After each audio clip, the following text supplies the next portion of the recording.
Hello दोस्तों, नमस्कार। मैं अरविंद चौधरी। एक बार की बात है, एक व्यक्ति थे, वो कुछ भी काम करते थे। जैसे कुछ भी खाना खाते थे तो उस खाना खाने के पहले ऊपर वाले को भोग जरूर लगाते थे। वो कहते थे हम अपने जीवन में कुछ भी खाएं, उसको ऊपर वाले को भोग लगाना बहुत ही जरूरी है। वो किसी भी रूप में आप मान सकते हैं। तो वह जैसे ही कुछ भी करते थे अपने भोग लगाते थे, फिर उसके बाद वो प्रसाद के रूप में पाते थे। उनका डेली का रूटीन रहता था। इसके चक्कर में उनकी पत्नी बहुत ही नाराज़ होती थी। वो कहती पता नहीं आप क्या करते रहते हो, ये भगवान को भोग लगाते हो, इसको करते हो, इससे क्या होगा। तो वो मना करते थे कि ऐसा नहीं बोला जाता है, हम जो कर रहे हैं वो सही है, कुछ गलत नहीं है। हम अपने खाने से पहले अगर ऊपर वाले को याद करके फिर खाएं तो वह खाना नहीं, खाना प्रसाद बन जाता है। इसलिए हम ऊपर वाले को याद करके खाते हैं। तो एक बार उनकी पत्नी खाना बना रही थी, कुछ लड्डू बना रही थी, तो उन्होंने लड्डू बनाते बनाते सोचा इसको टेस्ट करना। तो जैसे वो टेस्ट करने वाली ही थी, वो तुरंत वहाँ पर उनके पति पहुँच गए और उन्होंने कहा अरे ये क्या कर रहे हो, इसको नहीं खाओ, इसको पहले हम भगवान को भोग लगाएंगे, उसके बाद फिर हम खाएंगे। तो जैसे ही पत्नी ने कहा अगर ऐसा है तो ठीक है, आज जब तक तुम्हारे भगवान ये खाना लें तब तक तुम इसको वापस लेके मत आना और यहाँ पर आने की ज़रूरत नहीं है, इसको भगवान को खिलाकर ही आना। तो उस व्यक्ति ने वो थाली उठाई लड्डू की और ले चला भगवान को खिलाने के लिए। जैसे वो मंदिर के पास पहुँचा, वहाँ पर मंदिर में बैठा, बोला भगवान आज तो आपको खाना ही पड़ेगा, आज मेरी इज्जत का सवाल है और आज आपको खाना ही है। आप जैसे भी आओ, कैसे मुझे नहीं पता, बस आपको खाना है। तो जैसे वहाँ पहुँचे तो बैठ गए।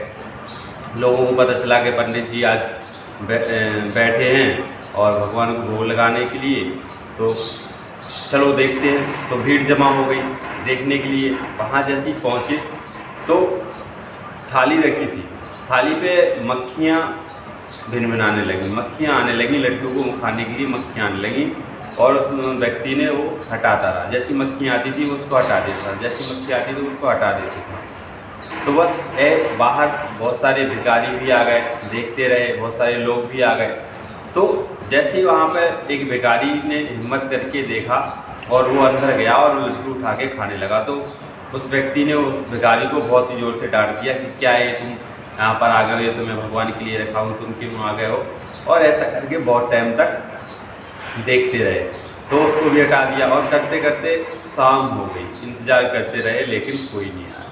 और जैसे कोई नहीं आया तो उस व्यक्ति को गुस्सा आई और उसने थाली उठाई और बाहर जाके ज़मीन पे फेंक दी।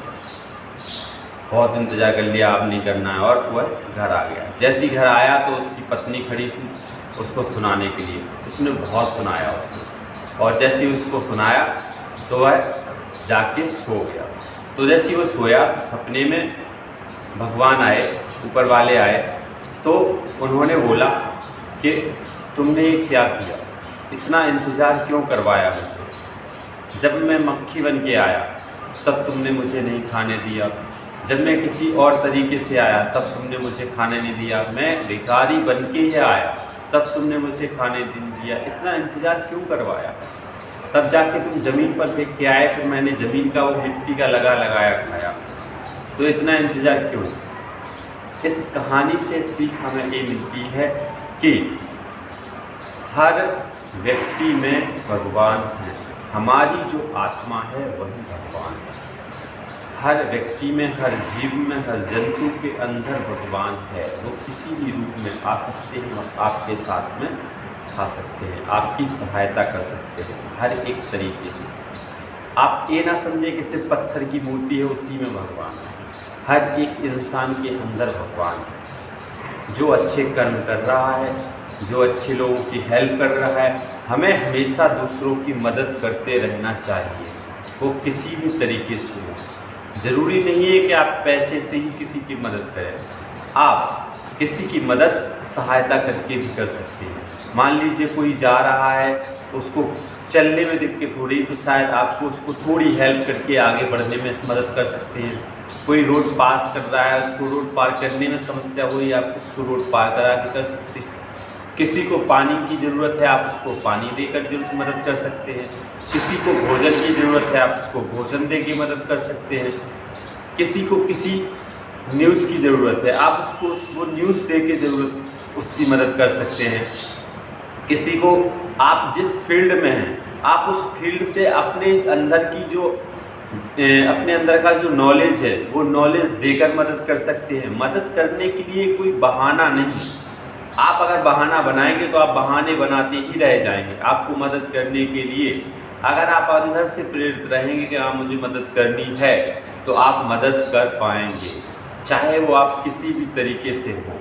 मदद कीजिए लोगों की, ज़रूरतमंद लोगों, जिसको ज़रूरत है उसको मदद करना बहुत ही ज़रूरी है। इसलिए मदद कीजिए लोगों की। बहुत बहुत धन्यवाद। कहानी अगर अच्छी लगी हो लाइक कीजिए, कमेंट कीजिए और वीडियो को शेयर कीजिए और लगे हाथ चैनल को सब्सक्राइब कीजिए। धन्यवाद।